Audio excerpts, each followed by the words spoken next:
I'm Amy Cherry. This local news is a service of Flagler County's Toyota dealer, Beaver Toyota, here to wow ya. Veterans are being honored locally today, John Arking reports. A pair of ceremonies will honor Veterans Day in Flagler County. The first is in Palm Coast at 8 a.m. at Heroes Memorial Park on Palm Coast Parkway, half-mile west of the Flagler County Library. Speakers will include State Representative Paul Renner and Palm Coast Mayor Melissa Holland. The community chorus of Palm Coast will also perform the Star-Spangled Banner and taps and provide a musical tribute including Unsung Hero and God Bless America. Then at 10 a.m., the Flagler Board of County Commissioners will pay tribute to our nation's veterans with a ceremony at the flagpole of the Government Services Building in Bunnell. David Leiden is the Flagler County Veteran Services Officer. We have a special guest speaker. It's Dr. Hal Kushner. He's a U.S. Army Colonel retired, a former POW from 1967 to 1973. He'll be telling us a little bit about his ordeal while he was in Vietnam. He went down in a helicopter crash in Vietnam as a POW. The Flagler County Colonel Gary E. DeKay Veteran of the Year Award recipient will also be announced. From the WNZF Newsroom, I'm John Arking. This portion of Flagler's Morning News is brought to you by the Daytona Beach International Airport. Save time, money, and stress. The Daytona Beach International Airport, it's just plain easy. An historic recount is underway in the races for governor, U.S. Senate, and agriculture commissioner. A 3-member canvassing board and 2 alternates gathered Sunday in Flagler County. The board included Flagler County Commissioner Charlie Erickson, Elections Supervisor Katie Lenhart, and County Judge Melissa Moore-Stentz, with alternates being Commissioner Donald O'Brien sitting in for Erickson and former County Commissioner Barbara Revels. Supervisor of Elections staff used 11 counting machines, one of which can count 300 ballots a minute, to recount 53,000 ballots. Unofficial results in the U.S. Senate race show Republican Governor Rick Scott winning over Democratic incumbent Bill Nelson. Congressman Ron DeSantis took the governor's race, beating Democrat Andrew Gillum, while Democrat Nikki Fried won the agriculture commissioner position over Republican Matt Caldwell. The recounts will happen over 5 days across the state, with results required to be in by 3 p.m. Thursday.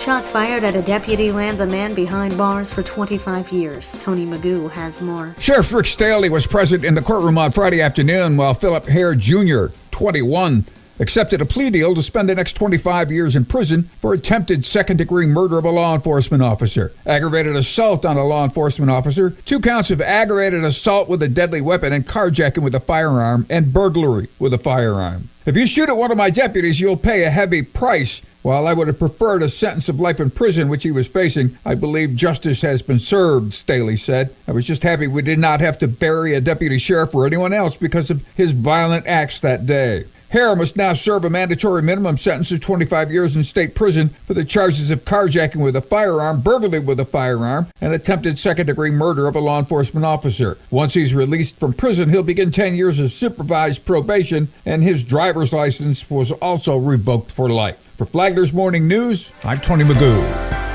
The former chairwoman of the Flagler County Republican Party has died. Patricia Sullivan, who's married to Flagler County Commissioner David Sullivan, died Thursday following a long illness. A viewing will be held this Thursday from 3 to 6 p.m. at Craig Flagler Palms Funeral Home in Flagler Beach. A celebration of her life will be held Friday at 11 a.m. inside the chapel at the same location.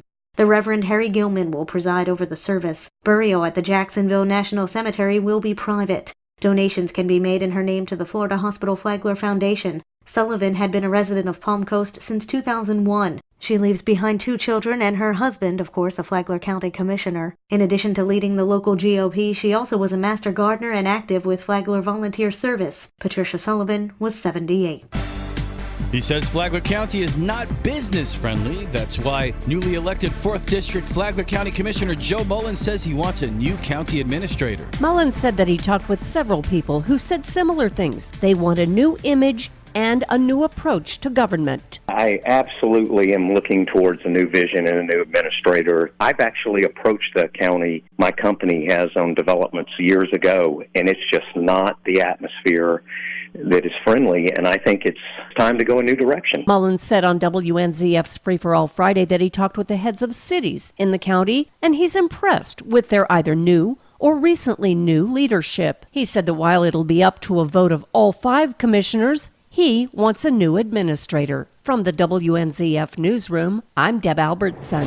First Baptist Christian Academy in Bunnell celebrated their 10-year anniversary Friday night with Crusader Fest, an event that featured live music and 2 football games, one from the middle school, one from the varsity, a unique brand of 8-on-8 football. And at Crusader Fest was Bunnell Mayor Kathleen Robinson, and she talks about First Baptist Christian Academy. Well, you know, they've been in existence 10 years, and they've been in our old courthouse that was renovated by the county, and they are leasing space in there, and they've been on our turf for 4 years. And what a wonderful thing to see that old courthouse that's being used again for such a great and noble cause as educating children through the Christian values. And I love that. I love going through town and seeing those cars wrapped around Lake Lucille, dropping those children off. And I love the fact that it's a Christian school and they're learning about multiple moral values as well as a great education. And Crusader Fest was capped off with a win for the First Baptist Christian Academy middle school football team that gave them the state championship. From the WNZF Newsroom, I'm Rich Carroll. And now you're up to date on Flagler's Morning News. I'm Amy Cherry.